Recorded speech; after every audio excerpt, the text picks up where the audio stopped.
दोस्तों, जैसा कि आप सभी जानते हैं एनटीपीसी में जो है वैकेंसी आ रखी है डिप्लोमा ट्रेनिंग के लिए। तो बहुत सारे कैंडिडेट जो हैं इसके सिलेबस की रिगार्डिंग बात कर रहे थे कि कैसे क्या इसका एग्जामिनेशन पैटर्न होगा, क्या सिलेबस रहेगा। तो आज मैं आपको इस वीडियो में एनटीपीसी में डिप्लोमा ट्रेनिंग की जो वैकेंसी आई हुई है उसके रिगार्डिंग इंपॉर्टेंट टॉपिक के रिगार्डिंग मैं बात करूँगा, क्या सिलेबस रहेगा, किस प्रकार का एग्जामिनेशन पैटर्न रहेगा। अगर आपको ये वीडियो पसंद है जरूर लाइक और शेयर कीजिएगा। देन दोस्तों, वीडियो को स्टार्ट करने से पहले मैं आपको और बता दूँ कि हमने दोस्तों बीआरसी के रिगार्डिंग, डीएई के रिगार्डिंग और भी जितने डिप्लोमा लेवल के जो एग्ज़ाम हैं उनका detail syllabus with important topic अपने प्रीवियस ईयर के रिकॉर्ड से जो है यहाँ पे हमने रिसर्च करके जो है डिटेल वीडियो बनाया हुआ है। तो अगर आपने ये सारे वीडियोस नहीं देखे हैं एग्जामिनेशन पैटर्न के रिगार्डिंग तो आप जो है कंसल्ट कर सकते हैं। साथ ही साथ दोस्तों डीआरडीओ और बाकी एनटीपीसी हो गया, एनटीपीसी में तो स्किल टेस्ट नहीं है। देन आपका बीआरसी वगैरह में जो स्किल टेस्ट है उसके रिगार्डिंग भी आपको हमारे चैनल में वीडियोस मिल जाएंगे स्किल टेस्ट रिगार्डिंग। तो आप वो सारे वीडियोस देखने के लिए चैनल के प्लेलिस्ट में जा सकते हैं। सो दोस्तों स्टार्ट करते हैं। तो दोस्तों यहाँ पे हम बात करेंगे एनटीपीसी में डिप्लोमा ट्रेनिंग की न्यू एग्ज़ाम पैटर्न की और इसके बारे में डिटेल सिलेबस के बारे में। तो सबसे पहले दोस्तों मैं आपको यहाँ पे बता दूँ इसका सिलेक्शन प्रोसीजर क्या है। हालांकि मैंने ऑलरेडी एक वीडियो पहले बना रखा था जिसमें हम सारी चीज़ें डिस्कस कर रखा था। यहाँ पे मैं आपको डिटेल सिलेबस बताऊँगा विथ इंपॉर्टेंट टॉपिक। तो देखिए दोस्तों, यहाँ पे जो है 2 लेवल का एग्ज़ाम होगा, ऑनलाइन टेस्ट। पहला स्टेज 1 जो आपका नॉन टेक्निकल सेक्शन है। देन दूसरा दोस्तों स्टेज 2 जो आपका टेक्निकल सेक्शन है। तो दोस्तों स्टेज 1 में जो क्वेश्चंस रहेंगे 120 मल्टीपल चॉइस क्वेश्चंस रहेंगे। 2 घंटे का जो है पेपर होगा। दोस्तों यहाँ पे जो है 0.25 का जो है नेगेटिव मार्किंग भी है। देन दोस्तों ये जो स्टेज 1 है ये जो है सिर्फ क्वालिफाइंग इन नेचर है। जी हाँ, स्टेज 1 जो है क्वालिफाइंग इन नेचर है, जिसमें जो जनरल्स के कैंडिडेट रहेंगे उनको मिनिमम जो है 40% लेके आना है। अगर आप SC ST OBC और PWD कैंडिडेट हैं तो आपको जो है 30% जो है मिनिमम यहाँ पे लेके आना है, तब जाके आप सेकंड स्टेज के लिए यहाँ पे एलिजिबल होंगे। तो यहाँ पे देख लीजिए जो शॉर्ट लिस्टेड कैंडिडेट होंगे सेकंड स्टेज के लिए 1:10 रेशियो में जो है बुलाया जाएगा, यानी कि एक सीट के लिए 10 कैंडिडेट को जो है यहाँ पे बुलाया जाएगा। तो दोस्तों यहाँ पे जो पहले स्टेज का जो लेवल है उसमें क्या क्या क्वेश्चन पूछे जाएंगे, तो देखिए यहाँ पे ये जनरल इंग्लिश क्वेश्चन पूछे जाएंगे, क्वान्टिटेटिव एप्टीट्यूड और रीजनिंग जो है पूछेंगे। कौन कौन से इंपॉर्टेंट टॉपिक है मैं अभी आपको थोड़ी देर में बताऊँगा। पहले हम थोड़ा सा सिलेक्शन प्रोसीजर जान लेते हैं। देन दोस्तों तो अभी हम थोड़ा सा जो नॉन टेक्निकल सेक्शन है उसमें इंपॉर्टेंट टॉपिक कौन कौन से हैं, आपको क्या क्या पढ़ के जाना है उसके बारे में देख लेते हैं, क्या क्या इंपॉर्टेंट टॉपिक है। तो दोस्तों यहाँ पे जो एप्टीट्यूड है, जो नॉन टेक्निकल सेक्शन का जो एप्टीट्यूड है, अगर इसकी बात की जाए यहाँ पे दोस्तों जैसा कि मैंने आपको बताया जो नॉन टेक्निकल सेक्शन है 120 क्वेश्चंस यहाँ पे रहेंगे और 2 घंटे का जो है पेपर होगा। और यहाँ पे जो एप्टीट्यूड का सेक्शन रहेगा दोस्तों, अगर आप इसमें बात करोगे तो 40 क्वेश्चन जो है दोस्तों एप्टीट्यूड टेस्ट से यहाँ पे पूछे जाएंगे। जी हाँ, 40 क्वेश्चन रहेंगे 40 मार्क्स के। तो यहाँ पे दोस्तों जो क्वेश्चन पूछे जाएंगे कौन कौन से टॉपिक से रहेंगे, तो यहाँ पे दोस्तों अगर आप देखोगे तो दोस्तों एप्टीट्यूड से रिगार्डिंग यहाँ पे सबसे पहले हम रीजनिंग की बात करते हैं, जिसमें 40 क्वेश्चन जो है एप्टीट्यूड से रहेंगे। ठीक है, 40 क्वेश्चन बोले एप्टीट्यूड के पार्ट रीजनिंग से रहेंगे, क्योंकि टोटल जो क्वेश्चंस रहेगा दोस्तों आप देख सकते हैं यहाँ पे रीजनिंग से देख सकते हैं यहाँ पे जो रीजनिंग से क्या क्या इंपॉर्टेंट टॉपिक रहेंगे। तो यहाँ पे दोस्तों आप जो है systematic analogy, symbolic and numerical analogy, figure analogy.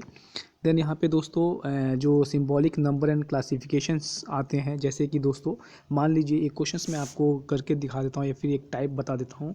देख लीजिए जैसे ऐसे इस टाइप के क्वेश्चन जो है पूछे जाएंगे। मान लीजिए यहाँ पे 2:, दोस्तों यहाँ पे 8 लिखा हुआ है। इसी तरह अगर ऐसे कॉलम बन करके यहाँ पे 3:, आपसे यहाँ पे ये पूछ लेगा कि यहाँ पे क्या होगा, तो आपको जो यहाँ पे बताना पड़ेगा। तो देखो दोस्तों, अगर इसको सॉल्व करने का तरीका ये है, ये 2 का क्यूब है, इसी तरह 3 का क्यूब जो है यहाँ पे 27 हो जाएगा। तो इसे कहते हैं एनालॉगी। तो इस प्रकार के जो है क्वेश्चंस यहाँ पे पूछे जाएंगे रीजनिंग से। और क्या क्या पूछा जाएगा दोस्तों, यहाँ पे जो है आपका नंबर सीरीज़ रहेगा। ठीक है, फिगर सीरीज रहेगा और प्रॉब्लम सॉल्विंग जैसे कोडिंग और डिकोडिंग रहेगा, जैसे कि red colour is called as blue, blue colour is called as white, then sky is which colour. तो आपको ऐसे जो है क्वेश्चंस यहाँ पे दिए जाएंगे। इसके बाद दोस्तों यहाँ पे कुछ क्वेश्चंस जो होंगे दोस्तों सिंपल वेन डायग्राम से क्वेश्चंस रहेंगे। इसके बाद कुछ आपको यहाँ पे दोस्तों जो डायरेक्शनल क्वेश्चन होते हैं, जैसे डायरेक्शनल क्वेश्चन बोले तो जैसे इस डायरेक्शन में अगर आपने फेस किया गया है तो आपका सन जो है कौन सा डायरेक्शन में उगेगा। तो इस प्रकार के जो है क्वेश्चंस डायरेक्शन से, ब्लड रिलेशन से भी क्वेश्चंस यहाँ पे रीजनिंग में बनेंगे। तो यहाँ पे दोस्तों एप्टीट्यूड की बात की जाए तो रीजनिंग में जो है ये सारे क्वेश्चंस रहेंगे जो आपको यहाँ पे पढ़ के जाने हैं। तो ये कुछ इंपॉर्टेंट टॉपिक है रीजनिंग से। अब हम बात करते हैं दोस्तों क्वांटिटेटिव एप्टीट्यूड से। क्वांटिटेटिव एप्टीट्यूड में दोस्तों यहाँ पे 10th लेवल का जो है स्टैंडर्ड रहेगा, क्योंकि डिप्लोमा का एग्जाम है दोस्तों, तो यहाँ पे 10th लेवल का जो है स्टैंडर्ड रहेगा। इसमें जो क्वेश्चंस पूछे जाएंगे दोस्तों, बात करें number system, equation of two variables, simple and compound interest, then perimeter and volume of geometrical figures से क्वेश्चंस रहेगा। Direct and inverse proportion, ratio and proportion से भी क्वेश्चंस बनते हैं। इसके साथ साथ दोस्तों यहाँ पे परसेंटेज से भी क्वेश्चंस रहेंगे, और पाइथागोरस थ्योरम और कुछ बेसिक ट्रिग्नोमेट्री के क्वेश्चंस जो यहाँ पे पूछे जाएंगे। तो ये जो है आपको पढ़ के जाना है, ज़्यादा टफ नहीं पढ़ के जाना है आपको, यहाँ पे बेसिक ट्रिग्नोमेट्री पढ़ के जाना है। तो यहाँ पे ये जो सिलेबस रहने वाला है क्वांटिटेटिव एप्टीट्यूड का, आप जो यहाँ पे देख सकते हैं इस प्रकार जो यहाँ पे क्वेश्चंस रहेगा। तो क्वांटिटेटिव एप्टीट्यूड से आप देख सकते हैं ये जो है टॉपिक्स आपको कवर करके जाना है।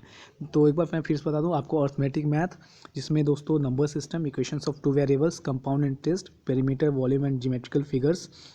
देन दोस्तों यहाँ पे डायरेक्ट इन्वर्स एंड जो इन्वर्स रूल है, रेशियो एंड प्रोपोर्शन, तो वो पढ़ के जाना है। पाइथागोरस थ्योरम, ट्रिग्नोमेट्री, ये जो है क्वांटिटेटिव एप्टीट्यूड से हो गया।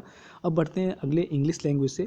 तो बहुत से कैंडिडेट को जो है इंग्लिश लैंग्वेज में जो है पूछते हैं कि क्या क्या पूछा जाएगा। तो दोस्तों इंग्लिश लैंग्वेज से जो क्वेश्चंस रहेंगे उसमें द स्पॉट द एरर, मतलब आपको सेंटेंस दे दिया जाएगा, उसमें जो एरर फाइंड आउट करना रहेगा। फिल द ब्लैंक्स में जो है दोस्तों आपको आर्टिकल्स फिलअप करने के लिए यहाँ पे क्वेश्चंस पूछे जाएंगे। एंटोनिम्स, सिनोनिम्स जो है और होमोसाइफेंस जो है पूछा जाएगा। देन दोस्तों स्पेलिंग चेक और मिस स्पेल्ड वर्ड, दोस्तों जैसे कि बहुत सी स्पेलिंग लिख जाएगी और उसमें दिया जाएगा कि कौन सा ऑप्शन सही है, तो आपको ये सारे भी क्वेश्चंस पूछे जाएंगे। ईडियम एवं फ्रेजेस के भी क्वेश्चंस, वन वर्ड सब्स्टिट्यूशन के लिए। तो मेरा कहना है दोस्तों, अगर आप इंग्लिश की प्रिपरेशन कर रहे हैं तो आप जो है एसएससी पैटर्न जो है फॉलो करें, यहाँ पे जो है आपको काफ़ी ज़्यादा सुविधा मिलेगी। एसएससी पैटर्न जो है एनटीपीसी में, चाहे आप क्वांटिटेटिव एप्टीट्यूड ले लो, चाहे दोस्तों आप रीजनिंग ले लो, चाहे इंग्लिश ले लो, सबके लिए इंपॉर्टेंट रहेगा। तो आप जो है ये इंपॉर्टेंट टॉपिक जो मैं आपको यहाँ पे दिखा रहा हूँ, ये जो है पढ़ के जाएगा। इसके साथ साथ दोस्तों यहाँ पे पैराग्राफ के भी क्वेश्चंस बनेंगे, मतलब पैराग्राफ दिया जाएगा जिसमें आपको क्वेश्चंस पूछेंगे, तो वो क्वेश्चंस के आंसर भी आपको यहाँ पे देने पड़ेंगे। देन दोस्तों यहाँ पे कुछ क्वेश्चंस जो एक्टिव पैसिव वॉइस से भी रह सकते हैं, और यहाँ पे दोस्तों डायरेक्ट इनडायरेक्ट से भी क्वेश्चंस बन सकते हैं। तो यहाँ पे और पैसेज तो मैंने आपको बता दिया, कंप्रीहेंशन पैसेज भी रहेंगे। तो ये सारे टॉपिक हैं जो इंग्लिश लैंग्वेज से पढ़ के जाना है। तो आपका जो है क्वांटिटेटिव जो सेक्शन है वो तो कंप्लीट हो गया। आप देख सकते हैं जो एप्टीट्यूड सेक्शन है इसमें 120 क्वेश्चन जो है टोटल पूछे जाएंगे, जिसमें 40 जो है रीजनिंग से, 40 जो है क्वांटिटेटिव एप्टीट्यूड से, और 40 जो है इंग्लिश लैंग्वेज से जो क्वेश्चंस पूछे जाएंगे। तो ये आपका क्वांटिटेटिव एप्टीट्यूड समाप्त हो गया दोस्तों। अब हम बात करते हैं यहाँ पे जो सेकंड स्टेज है। दोस्तों ये ध्यान रखिएगा, पहला स्टेज जो है आपका क्वालिफाइंग इन नेचर है। देन दोस्तों जो सेकंड स्टेज है आपका प्योरली टेक्निकल होगा। तो उसके बारे में बात की जाए तो यहाँ पे मैं 2 ब्रांच के बारे में डिस्कस करूँगा, पहला जो है मैकेनिकल, दूसरा जो है इलेक्ट्रिकल। तो इन दोनों के इंपॉर्टेंट टॉपिक बताने वाला हूँ, थोड़ा सा आप इसका सिलेक्शन प्रोसीजर देख लीजिए। तो देखिए दोस्तों यहाँ पे भी सेम पैटर्न रखा गया है। यहाँ पे जो है 120 क्वेश्चंस पूछे जाएंगे, यहाँ पे भी निगेटिव मार्किंग है, और यहाँ पे क्वालिफाइंग मार्क्स रखने के लिए 40% सेम क्राइटेरिया रखा गया है यहाँ पे भी, और इसी के बेसिस जो है दोस्तों आपका यहाँ पे सिलेक्शन होगा। तो बात करते हैं दोस्तों यहाँ पे मैकेनिकल ब्रांच की सबसे पहले।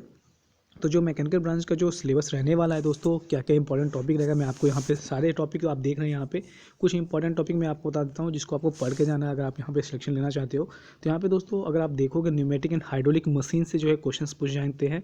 ये दोस्तों ये बेसिक लर्निंग, मतलब याद रिमेमरिंग वाला क्वेश्चन रहेगा ऑब्जेक्टिव बेसिस पे।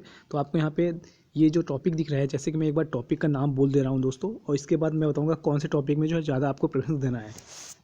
तो यहाँ पे बात की जाए न्यूमेटिक एंड हाइड्रोलिक जो है एक टॉपिक है। Mechanical measuring instrument, heat and mass transfer में दोस्तों सिर्फ हीट ट्रांसफर इंपॉर्टेंट है, convection, conduction and radiation. Then production design से क्वेश्चंस, थर्मल इंजीनियरिंग और पावर प्लांट इंजीनियरिंग से, मैकेनिक्स से, इंजीनियरिंग ड्राइंग से दोस्तों 1-2 या क्वेश्चंस रह सकते हैं। आप अगर इंजीनियरिंग ड्राइंग नहीं भी करके जाते हैं तो कोई बात नहीं। Then metallurgical measurement and tolerance limit fit, manufacturing process like drilling, milling, boring and manufacturing technology, theory of machine and manufacturing process and heat surface treatment। तो यहाँ पे जो सबसे ज़्यादा इंपॉर्टेंट टॉपिक रहेगा दोस्तों, यहाँ पे जो है आपका प्रोडक्शन इंजीनियरिंग रहेगी और थर्मल इंजीनियरिंग रहेगी। यहाँ पे थर्मोडायनेमिक और में क्वेश्चन जो है बहुत ज़्यादा पूछ सकते हैं, जैसे कि दोस्तों हीट एंड की कांस्टेंट वॉल्यूम जो प्रोसेस है उस प्रोसेस को क्या कहते हैं। देन दोस्तों मान लीजिए कोई फ्री बॉडी डायग्राम दे दिया गया, उसमें जो है आपको मैकेनिक्स के जो क्वेश्चन जो है पूछ सकते हैं। तो यहाँ पे जो इंपॉर्टेंट टॉपिक रहेगा आपको पढ़ के जाना है मैन्युफैक्चरिंग प्रोसेस। देन दोस्तों टॉलरेंस लिमिट और फिट से भी क्वेश्चंस बनते हैं। इसके बाद दोस्तों आपको manufacturing process and heat surface treatment पढ़ के जाना है। थर्मल इंजीनियरिंग और पावर प्लांट इंजीनियरिंग को पूरा पढ़ के जाना है। देन दोस्तों बेसिक हीट ट्रांसफर जो है सिर्फ आपको पढ़ के आना है। हीट ट्रांसफर में कंडक्शन, कन्वेक्शन और जो कंडक्टिविटी होती है उसका फॉर्मूला और कन्वेक्टिव हीट कोफिशिएंट का जो है आपको फॉर्मूला और यूनिट जो है याद रहना चाहिए। उससे क्वेश्चन जो है डायरेक्ट बनते हैं। बहुत सारे एग्जाम में जो है क्वेश्चन रिपीट हो चुके हैं। देन न्यूमेटिक एंड हाइड्रोलिक में दोस्तों फ्लूइड मैकेनिक्स अगर आप देखोगे तो बहुत वास्ट टॉपिक है, बहुत बड़ा टॉपिक है। तो उसमें जो है आपको बेसिक फ्लूइड प्रॉपर्टीज़ और वहाँ पे जो है आपको जैसे कि बात की जाए what will the effect of temperature on the viscosity, ये क्वेश्चन से हरदम बनते हैं। इसके साथ साथ दोस्तों आप वहाँ पे देख सकते हैं फ्लूइड मैकेनिक्स में फ्लूइड मशीनरी आती है, जैसे जो लिफ्ट होती है वो कौन से प्रिंसिपल वर्क करती है। इसके साथ जो हाइड्रोस्टैटिक लॉ है उसको भी पढ़ के जाना है। ये जो 3 सब्जेक्ट हैं, एक हो गया फ्लूइड मैकेनिक्स, देन दोस्तों दूसरा मैन्युफैक्चरिंग प्रोसेस और थर्मल इंजीनियरिंग से जो है क्वेश्चंस ज़्यादा पूछे जाएंगे। बाकी दोस्तों यहाँ पे जो मैन्युफैक्चरिंग प्रोसेस मैंने आपको बताया ये इंपॉर्टेंट है। हीट एंड मास ट्रांसफर में सिर्फ हीट ट्रांसफर पढ़ के जाना है, थर्मल इंजीनियरिंग जो है पढ़ के जाना है। तो यहाँ से जो है आपका सारा टॉपिक जो है कवर हो जाएगा। मोस्टली क्वेश्चन जो है इन्हीं सब्जेक्ट से पूछे जाएंगे। ये तो हो गई दोस्तों मैकेनिकल की। अब बात करते हैं इलेक्ट्रिकल ब्रांच के लिए। तो दोस्तों इलेक्ट्रिकल ब्रांच का अगर देखोगे आप तो यहाँ पे जो है इनसे जो इनका पहले टॉपिक मैं बता देता हूँ।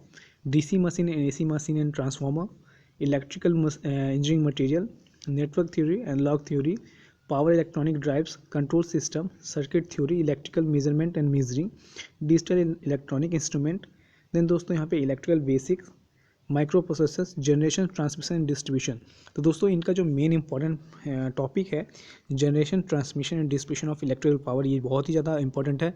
इसके साथ दोस्तों एक्टिव पावर, रिएक्टिव पावर और एपरेंट पावर, ये 3 पावर के क्वेश्चंस पूछते हैं। इसके साथ साथ जो लोड्स उसमें लगे रहते हैं जैसे रेजिस्टेंस, इंडक्टेंस और इम्पीडेंस, तो what will the load and जो पावर फैक्टर होता है इसके रिगार्डिंग जो है डायरेक्ट क्वेश्चंस बन जाते हैं।